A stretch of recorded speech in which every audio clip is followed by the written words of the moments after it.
Welcome to the Killer Innovation Show, the longest continuously produced podcast in history.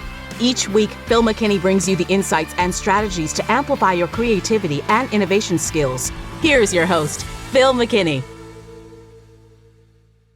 Welcome to the bus. We are still here in Richardson, Texas. We've had a great opportunity to engage with the local community, local leaders, politicians. Around a week here in Richardson, Texas, around autism. We have hosted a Hacking Autism Hackathon here at the Eisman Center in Richardson. Had great success for that. And coming up later on this same week would be the show put on by Kevin Spencer. And Kevin is my next guest here on Killer Innovations. Kevin is an illusionist. He's a magician. This guy is amazing. And as an engineer, every time I see his act, see him do things, I'm always trying to decipher how he did it, and he fools me every time. But Kevin's different. Kevin, as you'll hear in the interview, talks about his own personal journey to where he is today, where now he has a certification of autism studies. He's got a master's in education and arts and interdisciplinary education. He is known as the Kid Whisperer. I've seen him walk up to kids who are autistic and immediately connect and immediately have a conversation. Kevin has developed a series of therapies based on illusion, magic tricks, teaching these kids magic and having a therapy impact on these kids. And it is eye-opening. And Kevin talks about how he came up with the idea and how he tried it out and how he tested it. And now the success he's got. He has programs for therapy that are medical. They've done the research. They've proven. As an example, he talks about in this interview how people have tested the use of magic to reduce the stress for children going in before surgery, and how much that has reduced stress. He's also used it in the classroom. He has a classroom curriculum. If you're a homeschooler, he has programs specifically for homeschoolers. He travels the world.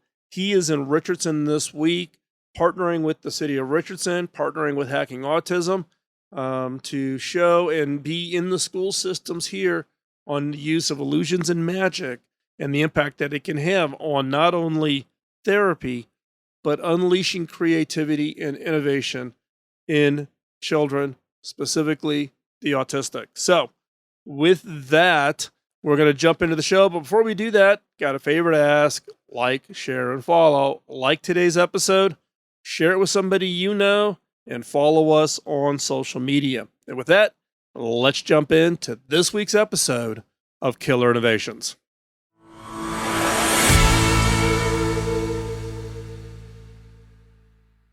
So, Kevin, you're known as the Kid Whisperer. In fact, I heard Mayor Volker refer to you yesterday. He was telling me the story of when you met his son. So, where did that term even come from? It's a great question. It came out of a publication, an autism publication. I had no idea that was what they were calling me. When the publication came out and I read the title and it said The Kid Whisperer, I was like, oh wow. I don't know what it is. There is something about kids, especially kids with disabilities, that I'm just really naturally drawn to. And I can pick them out across the room. It's just something in my radar that just goes, I should go talk to that person. And they're very open. I mean, I can sit down and I don't know if that's something in my personality, if it's something, I don't know what that is. But once I sit down and just start talking to them, it just seems they relax, they open up. I have had so many teachers. It was actually a teacher in that article who called me the Kid Whisperer. I had been in her classroom in Ohio working with several groups of middle school kids on the autism spectrum. And she came up afterwards and she was like, how do you do that?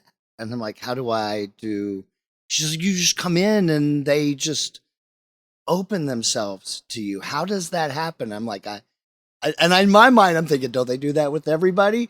Because I don't have anybody in my family who has autism. I haven't been exposed to it in the last 10, 15 years quite a bit. So, but how did you get involved with autism? That's a great question. It's going to cause me to go back a little bit to lay that foundation. So I'm a magician. That's my job. And early in my magic career, I had a really bad automobile accident. Hit by a tractor trailer. Ended up in neurological intensive care with a closed brain injury and a lower spinal cord injury. Tough time. Long-term rehab was really frustrating for me. I needed to rebuild my motor skills, the sequencing of my thoughts, so many different areas that were impacted by the accident. And traditional forms of therapy were really frustrating. I didn't find them motivating. They were too repetitious. So it's all the things that you need. You did not like your PT. I did not like my PT. I've had some conversations this week with Phil Nelson about my experiences with physical therapists. I think what the bottom line was, as a long-term client, motivation was really tough.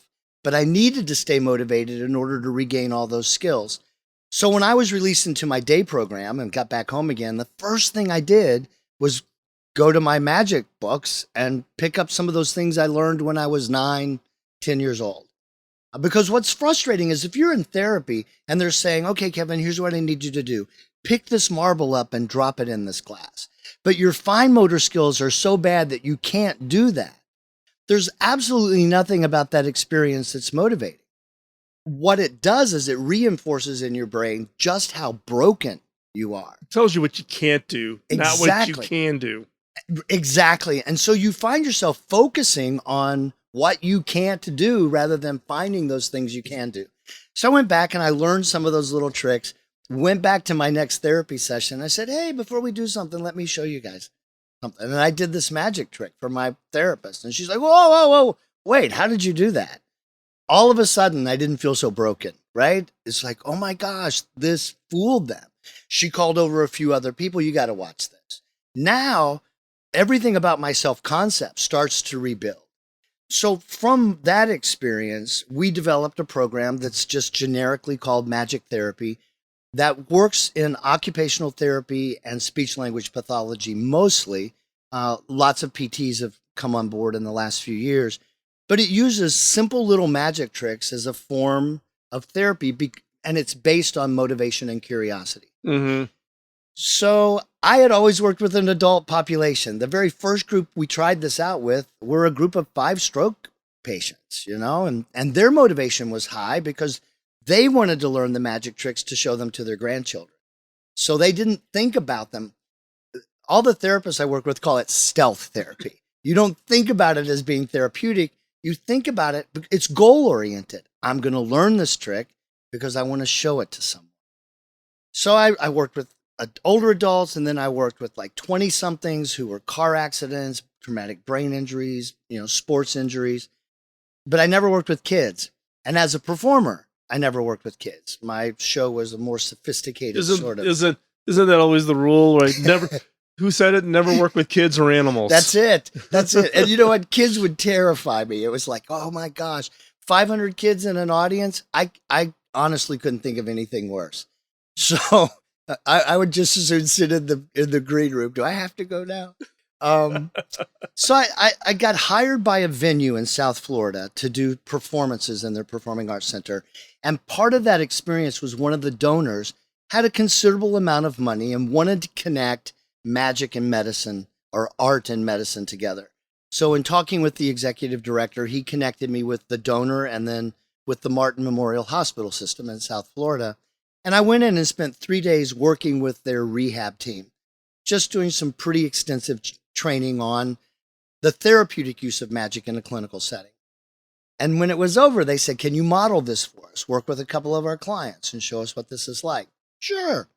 Research-based protocol. I'm confident in this. Outcome-based, right? Outcome-based. Everybody wants that data.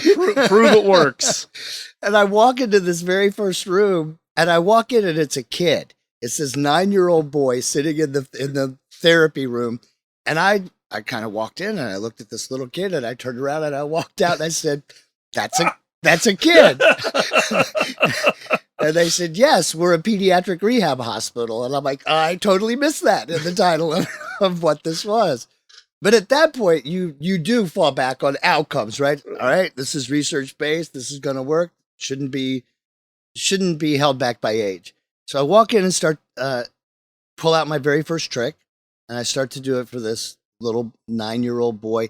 And to kind of paint the picture for your listeners, it was a situation where he's sitting across from me, and sitting behind him was his occupational therapist and his speech language pathologist. Sitting behind me was his dad. Now, I can't see his dad, but I can see him in the PT and the OT. So I reach down and I pick up this rope and I show him the very first trick. Nothing.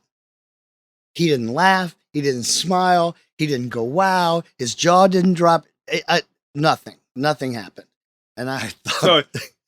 So, your worst fear is coming to roost as a performer. Like, oh man, I'm dying here. In my brain, I'm going, this is why I don't work with children. So he stared at me for a minute, and then he very slowly kind of leaned over towards me, and he got so close to his nose was almost touching my nose. And I didn't move. I think mostly I was in shock. But I didn't move. I sat there, and then he went back and he sat back down. And I thought, I don't know what that was. So I started to go for my second trick because it's a good one, right? I'm thinking, okay, let's go. Let's up the game here just a little bit. And before I could even pick it up, he goes, wait, can I learn that? Sure. So I gave him a piece of rope, and he started asking me questions. Where do I put my hands? How do I cross my arms? And so we had this great conversation, and he performed this trick many times. You make a knot appear on the rope. And so we would start to mark the rope and say, well, make it appear on the black line. Can you bring it over to the red line? And so we kind of played, and the whole time he's asking questions and giggling and just having fun. I go to the second trick, which is a good trick. And these paper clips leap up in the air off of this dollar bill, and he just starts giggling. And I'm thinking, oh, this is the trick. And he's like, I can learn. Absolutely.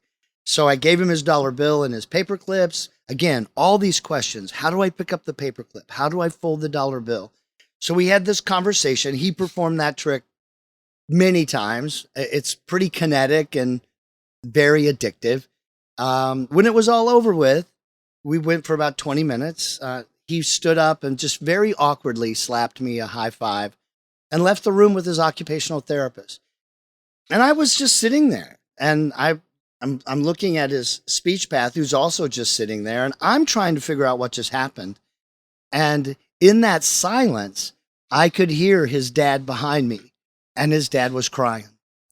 And as I stood up, his dad just grabbed me and gave me this enormous hug and said, that's the first time I've ever heard my son speak. Oh, jeez. Yeah. And it was, for me, it was the first time I heard the word autism. And that little boy changed my life. I started to think, what just happened here? What was this? You know, at what level did this magic touch him? And at what level did this kid just wreck my soul, right? And then that was the beginning.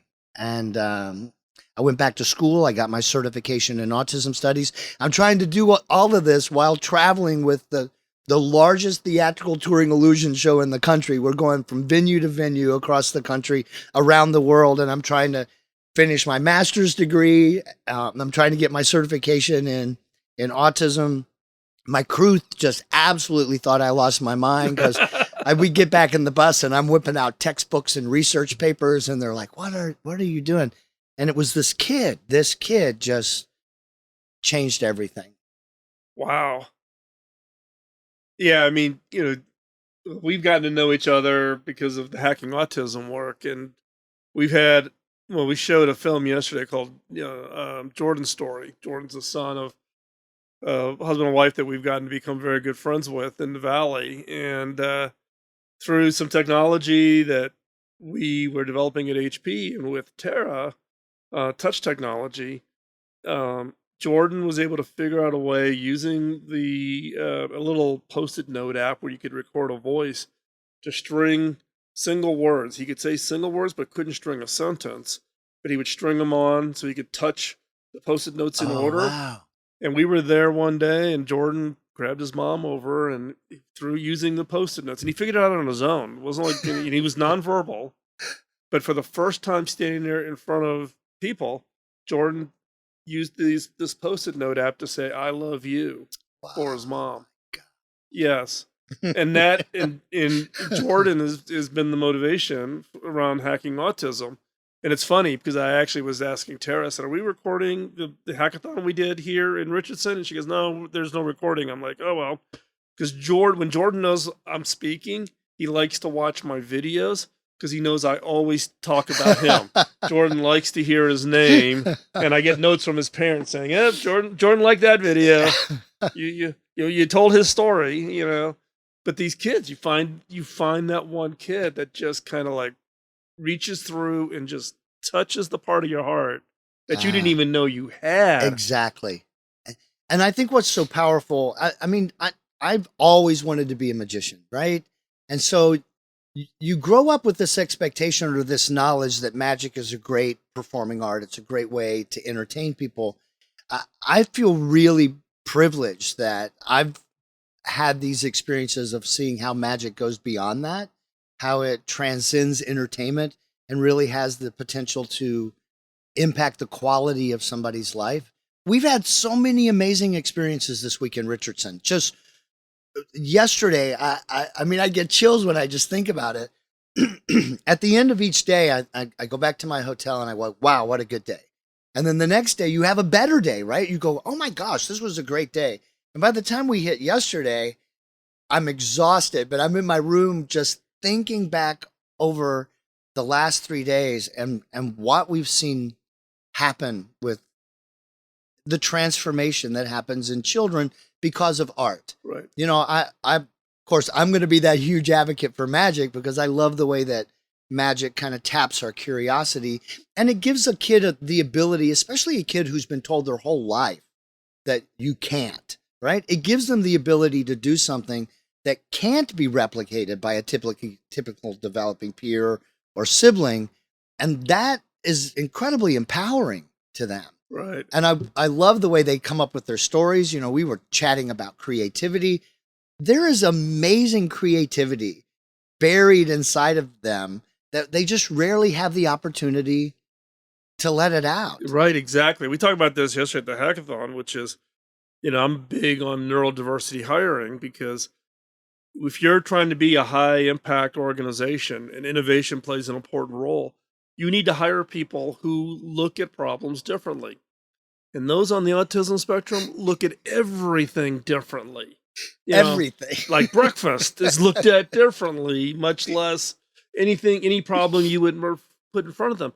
And if you can find a way to tap into that, to make your organization open and willing and supportive to bring them in, this community, which has an 81% unemployment rate, can unlock unbelievable amounts of innovation, creativity, human ingenuity, things that all organizations are just hungry for, but we're ignoring an entire segment of the population. Yeah. And you're finding that just in this, you know, tapping into it. What have you done?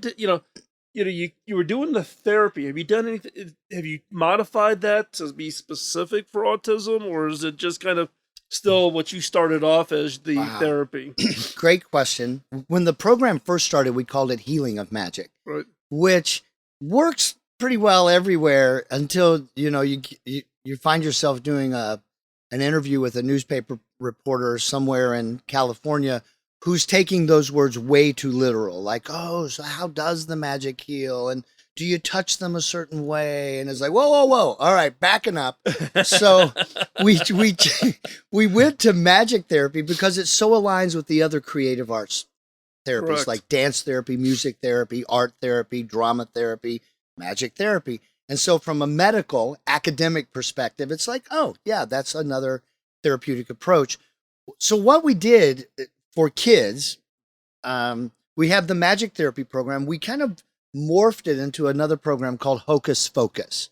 And Hocus Focus was really designed for schools, homeschooling or for a school system, where every magic trick in the program works with the OT and the speech path to address the objectives of a kid's IEP, individual education program, that are functional. They're functional skills.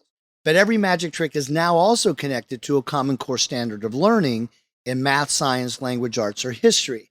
So the teacher in a self-contained special education classroom can use this magic trick to deliver academic content. And then the OT and the speech path can use the same trick and reinforce those things to work on the functional objectives that are a part of a kid's IEP. So it really is about building that kind of interdisciplinary, multidisciplinary and team. What's been the adoption within the school systems? So we talked about data driven, Right. outcome driven.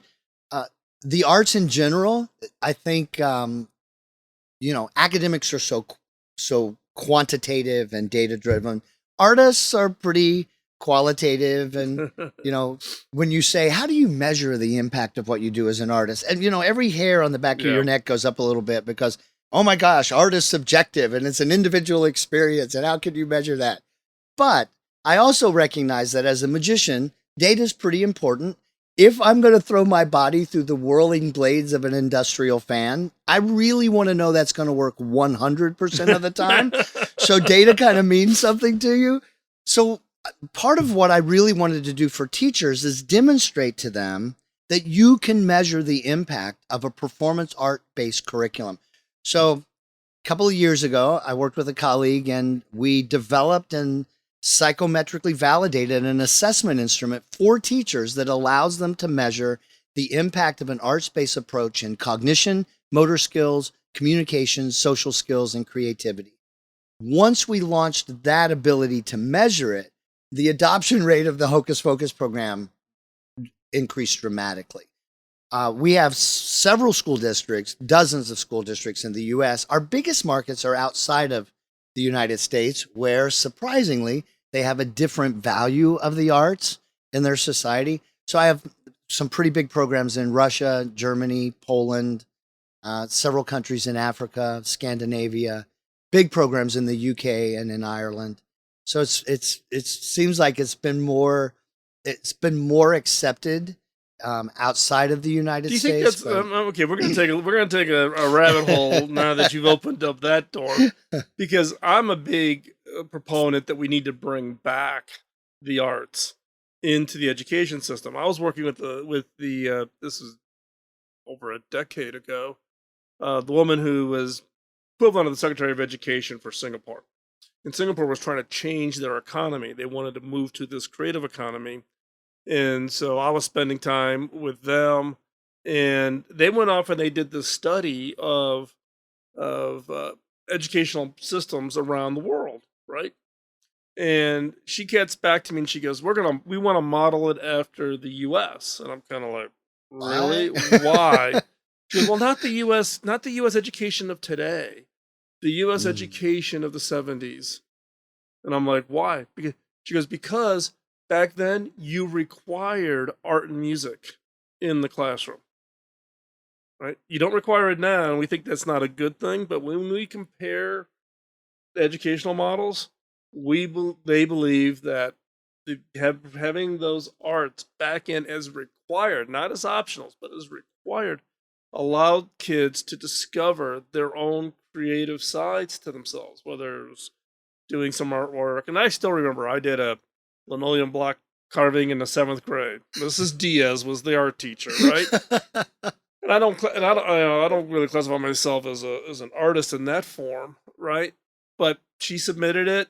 I won a local art contest. My parents made a big deal of it, and look, it's still stuck in my brain, and I still have that linoleum block. It sits on the shelf in my office from 7th grade, Mrs. Diaz. That's awesome. Right? Because you got that spark, and it kind of like, well, I can do this. I got validated in this.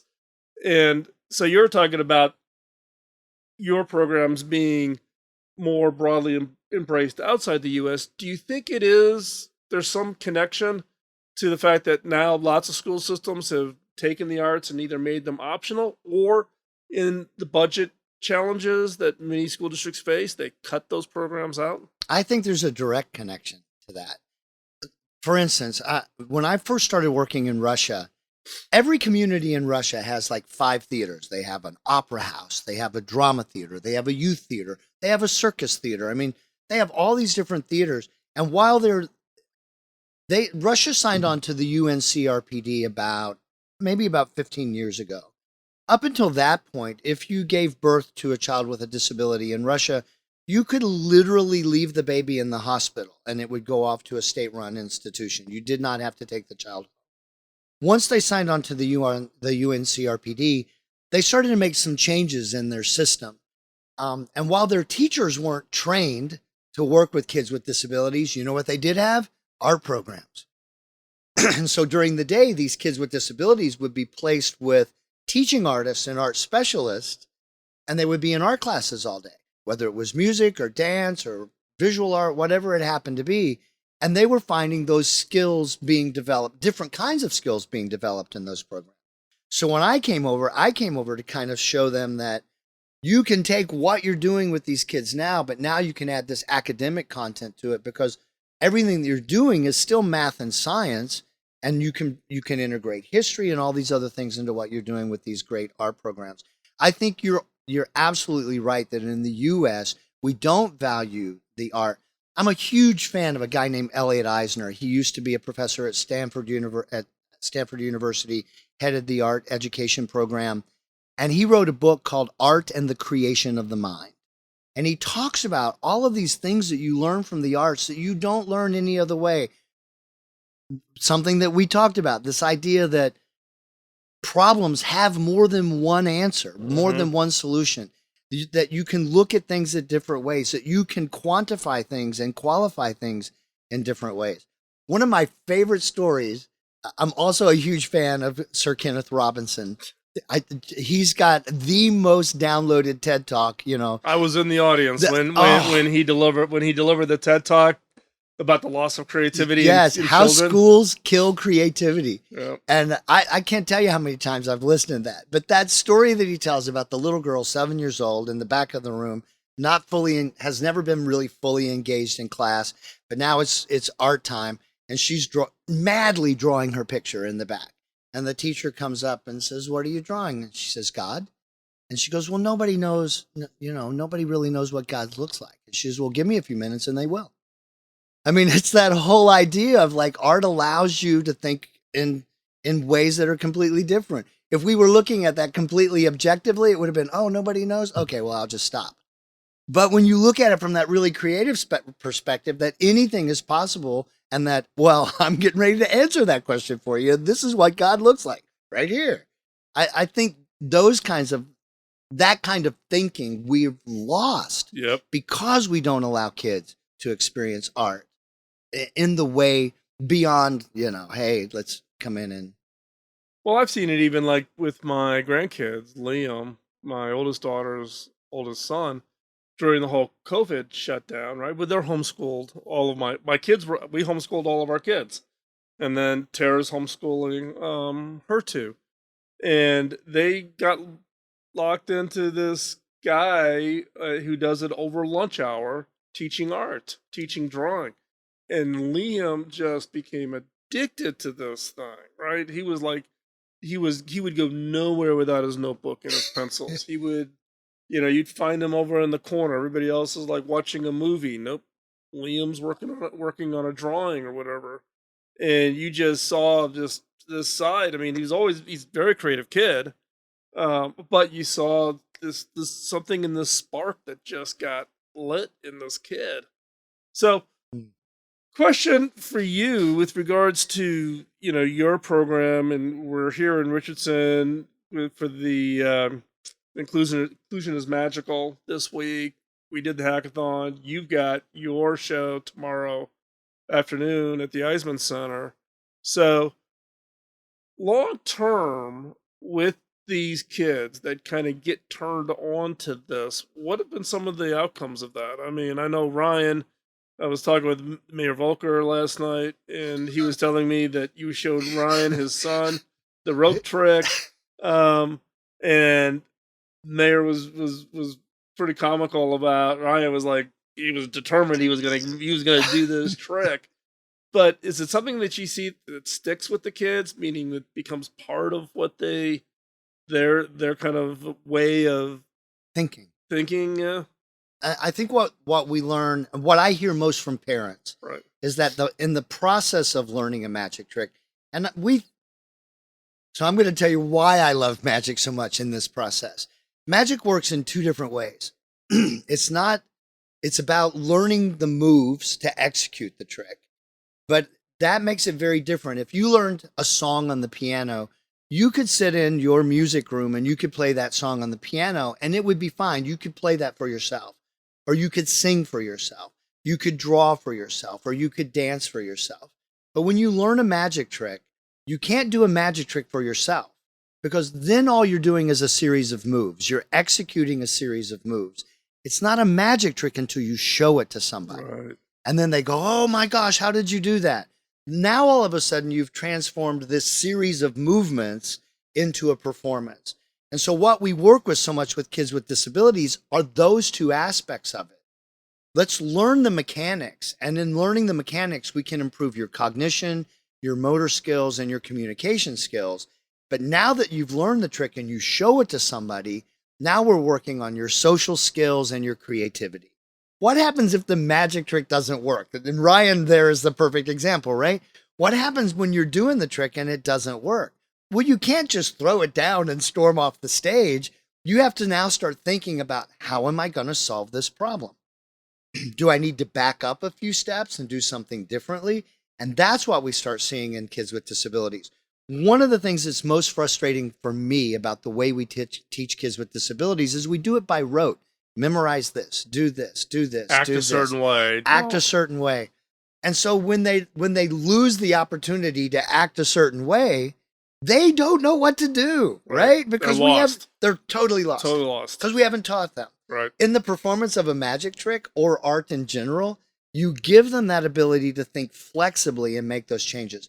That's what I hear most from parents. Whether they stay with the magic or not, some of them do, some of them don't, but they always carry with them the skills that they've learned, and they can generalize those into other areas of their life. Wow. So, Kevin, as we wrap it up, we have an audience of parents that I'm sure are going to be wanting to know, how do they connect with what you're doing? How do they find, if they want to either introduce it to their school, or if they're a homeschooling parent, they want to do it with their own kids? So there's two ways they can reach. My personal website that kind of goes through so much of the work is literally my name, kevinspencerlive.com. My nonprofit is called Center for Creative Arts, and it's center and the number 4. So if you go to center4creativearts.com, it'll also take you to just a landing page that can send you over to the magic therapy program if you're in the healthcare profession, to Hocus Focus if you're in the education profession, or if you're a parent that homeschools and is interested in that curriculum, and then all the kind of different other branches that we do. It's all right there. And we'll make sure we'll have all the links up at killerinnovations.com. So if you're driving in your car, do not get the pad of paper out, please. We'll have all the links. You can all find it. Hey, Kevin, thank you for what you do. Good luck tomorrow with your show. I know there's a lot of excitement here in Richardson, here at the Eisman Center, people wanting to see it, and we'll stay in touch. Thank you. It was great fun today.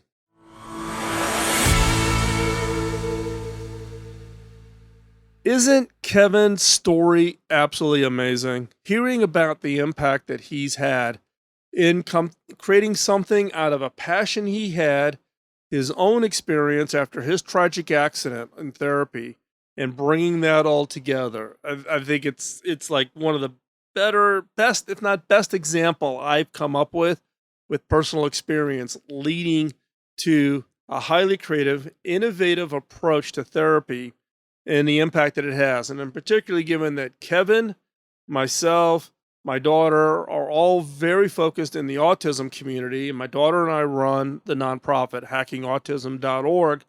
Kevin has his programs. We've come together in Richardson this week for Inclusion is Magical is the name of the week here in Richardson, coming together as a community to focus on what can be done to support, enable, and change society to be more accepting and more open to those that are on the autism spectrum. So hopefully you enjoyed that show and greatly appreciate. Again, we value your time. If you got feedback on this show or other shows, let us know.